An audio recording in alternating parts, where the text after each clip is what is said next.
ये छोटी सी आदत होगी जो आप हर जगह करते हैं। सवाल हर चीज के लिए, आटा, दाल, चावल, तेल, साबुन खरीदते वक्त कितनी उंगली करते हो आप? सिवाय एक चीज के, अपनी सरकार चुनते वक्त। ये भगवान क्या जुल्म है। क्या हुआ भैया लल्लन, काफी टेंशन में लग रहे हो? भैया जब से 2023 आया है हम लोगों के लिए बस टेंशन ही टेंशन लाया है। अगली बार पठान ने धान बो दिया था और अब की बार जवान ने धान के साथ साथ पुदीना भी बो रखा है। लगता है झोला उठाने का नंबर वाकई में आने वाला है। लल्लन भैया मुझे पूरा यकीन था। पहली बात तो ये फिल्म तुम लोग देखने नहीं जाओगे, और अगर कहीं गलती से चले गए तो इतनी मिर्ची लगेगी कि इतनी मिर्ची तो मिर्ची के पौधे पर भी नहीं लगती। गजब बेइज्जती है। अगर यही हम लोगों को पहले से पता होता तो हम लोग इंडिया से भारत बाद में जवान से बूढ़ा नाम बदलने की पहले मांग करते।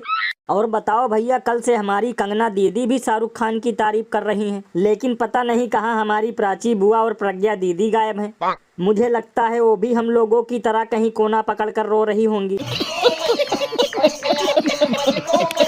रोना तो तुम लोगों को आएगा ही, क्योंकि इस फिल्म के माध्यम से लोगों को ये बताया गया है कि हमें ऐसे नेता को वोट देना चाहिए जो हमारे लिए अस्पताल बनवाए, हमें रोजगार दे और हमारे बच्चों को बेहतर शिक्षा दे।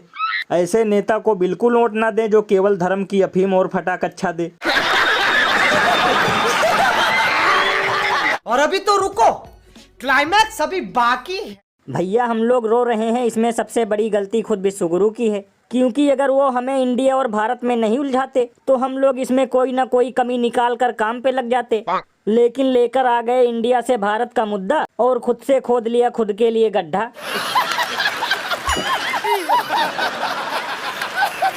और लल्लन भैया, इस फिल्म से सिर्फ अंधभक्त कम्युनिटी ही नहीं बल्कि गोदी मीडिया वाले भी सदमे में हैं, क्योंकि जिन मुद्दों पर सवाल पूछने से पहले इनका गला सूख जाता है उन मुद्दों को जवान में उठाया गया है।